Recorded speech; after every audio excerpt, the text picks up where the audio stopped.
possible news for the Warriors. Klay Thompson has suffered a full tear of his right Achilles. It's a gut punch for sure.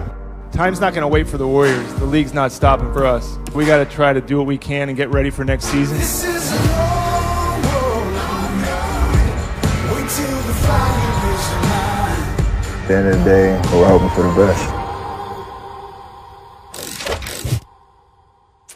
Klay Thompson had a successful surgery to repair his torn right Achilles tendon yesterday. Thompson is expected to make a full recovery. We're all pulling for that after tearing the tendon last week during a workout with several NBA players in LA. Stephen A., a lot more weight on Steph Curry now.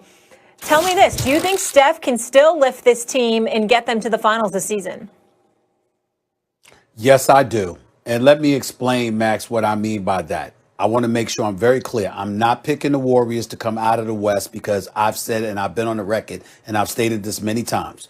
Steph Curry ain't winning the championship without Klay Thompson, and Klay Thompson ain't winning the championship without Steph Curry. I've said that on numerous occasions. They are the greatest shooting backcourt known to man. I am not engaging in hyperbole. I am not exaggerating. I challenge anybody with any kind of basketball knowledge to talk to me about NBA basketball, which started in 1946 and became the NBA in 1950, 70 years ago. I challenge anyone to show me a better shooting backcourt than Steph Curry and Klay Thompson. They are the greatest in the history of basketball. And I challenge anybody to show me a greater shooter than Steph Curry. There is no one. No one. You might have better set shooters, but in terms of shooting, whether it's a set shot, it's off the dribble, from the right side, the left side, the wings, the key, it does not matter. This brother is the greatest shooter I've ever seen in my damn life. And when you consider that and you couple that with his movement without the basketball, and you combine that with the exceptional coaching of Steve Kerr and his staff and the unselfishness of players feeding off the leadership of Steph Curry, this is the kind of element, Max, that I don't think he gets enough appreciation for. If you watch guys, it can be guys like Draymond Green and others who are in the lineup for 30-plus minutes a night. Or it could be somebody who's coming off the bench, averaging 8 to 10 minutes. You see behind-the-head passes and stuff. Guys are open, but they know instinctually to give the ball to that man. When you know basketball, you understand that people have belief in their own individual abilities. I have never seen someone, a leader, generate the level of selflessness that Steph Curry generates from his teammates. They all know instinctually when it comes to shooting the ball, if that brother got an inch free, give it to him. His movement without the basketball, his sniper-like marksmanship, all of those things considered, combined with Wiseman, a rim protector that you picked with number 2 overall, being on the front court with Draymond, a Jordan Poole, others that you got, Kelly Oubre's a big pickup, stuff like that. I believe with Steph Curry, could they pull it off? Could they upset? Could they get to a conference finals? Hell yes. I got the Lakers as my favorites. I got the Clippers as the number 1 team to watch. But I do not sleep on any team with a healthy Steph Curry and weapons, not shooting weapons, but the other weapons around him. Man, I can't sleep on them, Max. I just can't do it. Well, as usual, you make a very interesting point in a losing argument. Yep, Steph Curry is totally selfless, right? And by the way, the ball doesn't even stick with him. And that has an effect. I would say Magic Johnson was like that too, Stephen A. He was a guy who made his team selfless, like with his passing. Everyone knew they had to have their head on a swivel too, right? Had to be ready for everything. It's not going to make a difference in this season to get them to the finals. And here's the issue, and it's very simple. You don't need to have a great shooting team to get to the finals. You don't need that, even though in this day and age, of course, the greatest shooting backcourt ever is going to come from this era because shooting keeps getting better and better because it's emphasized more and more, right? And of course, it was Steph and Klay. That's uncontroversial. Everyone, I think, agrees with that. You don't need necessarily the greatest shooting backcourt ever, but you need to be able to shoot the ball. Tell me, other than Steph, who's the greatest shooter of all time, when you consider everything you just said, he's the greatest shooter of all time. I don't think it's particularly close, right? You talk about Ray Allen or even Klay or whoever else you want. Steph's doing it on the move with the handles. He's a mobile artillery unit, and he can do it from 35 feet. He kind of invented that. Tell me one other player on the Warriors who's going to get real minutes who shoots average for his position from deep. Average. Because Oubre is below average, Wiggins is below average, Draymond is below average, Pascal is below average, Wiseman is below average. You don't have a single other average three-point shooter because some of those dudes are way below average. Now, Steph's the greatest ever, but with that little shooting, you are never going to get to the NBA Finals. It's not going to happen even with Steph Curry. Well, I'm certainly, again, not accusing them of going to the finals, but I think it's important that understand, and I want to explain this, the difference between the selflessness that you brought up with Magic, a selflessness that's generated by LeBron compared to Steph Curry.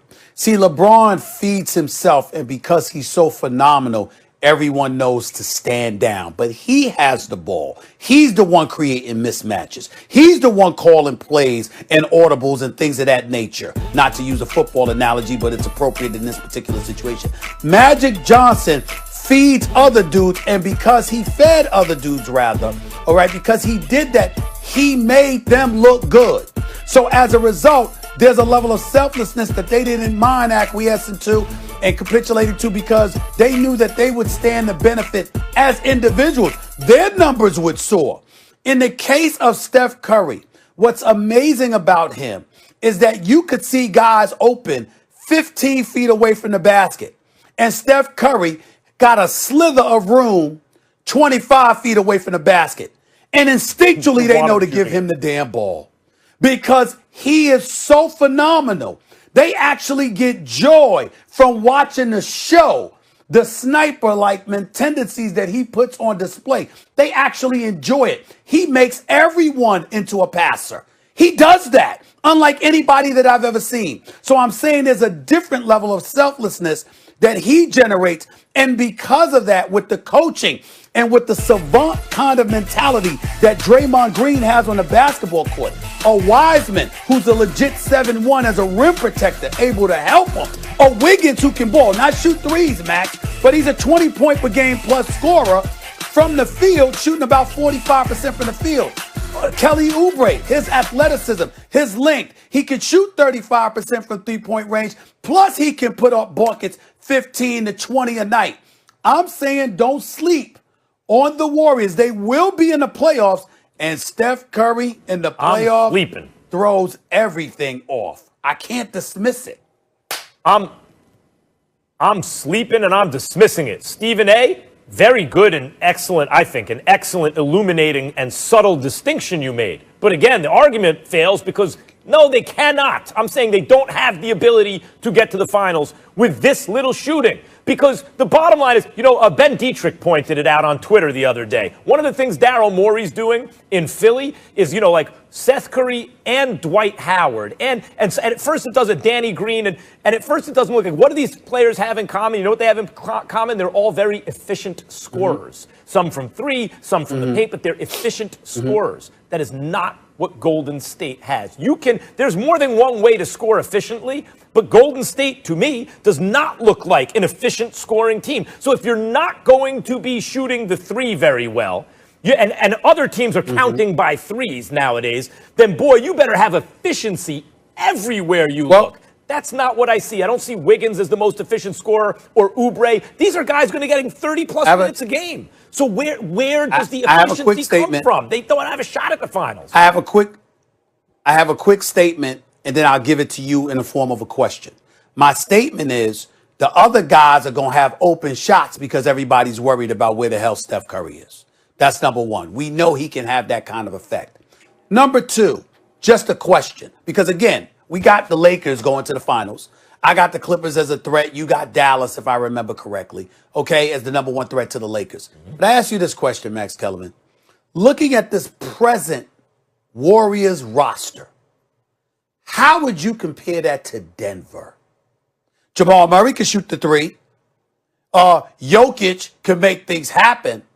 But the parts around them were scorers or guys with scoring ability, but not necessarily three-point shooters, and they made it all the way to the conference finals. So I ask you, look at this Warriors roster, Look at Denver's roster from last season. Tell me what you see. Okay. I would say, that's a good point, Portis can shoot. And a lot of the reason people liked Denver was because of the ascension of a third guy who could really score. And he could shoot from the outside. Porter. Jokic is a beast. You said Porter, right? Yeah, right.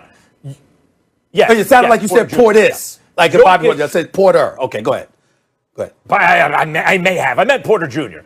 You know what I meant. Jokic is a beast. He was an MVP caliber point center who could bring the ball up the floor, just abuse dudes like Montrezl Harrell in the paint, and shoot from the outside. Like Jokic, there's no Jokic on the Warriors. By the way, you put Jokic on the Warriors, we have another conversation, right? Jamal Murray can shoot from the outside. I get it. He could do some of the stuff Steph can do. There ain't no Jokic on the Warriors. And Draymond Green, you're right, he shot 38% because Steph creates extra space from how far away he shoots. Rotations are slower to get over. There's more distance to travel. Then how come right. With Steph and Klay, Dre has shot under 30% from three the last 2 years? You know, they just don't shoot the ball, Stephen. They got to make a move for shooting or they're dead. That's Dre. My only response to that is I think Wiseman is going to help free Draymond up because he doesn't have to have so many obligations on the defensive end of the floor. Oubre with Andrew Wiggins is going to score from the interior, meaning not the interior, but inside the three-point line, more so than the outside. And I think Steph's potency beyond the arc is almost as significant as Jamal Murray and Jokic combined on the offensive end of the floor because he forces your defense to come all the way out to get him, which spreads the floor open for other people. I'll leave you with this. According to Vegas, since Klay got injured, they now have only the 6th best odds out of the West to win it. But we got more football to talk about because the Cowboys are playing today, and I'm paging one Damian Woody. When we come back, the NFC East, yeah, it's a joke, I know. All the teams are a hot mess, including Dallas. Should the Cowboys even get to play today and every year on my favorite holiday? Coming up tomorrow on First Take.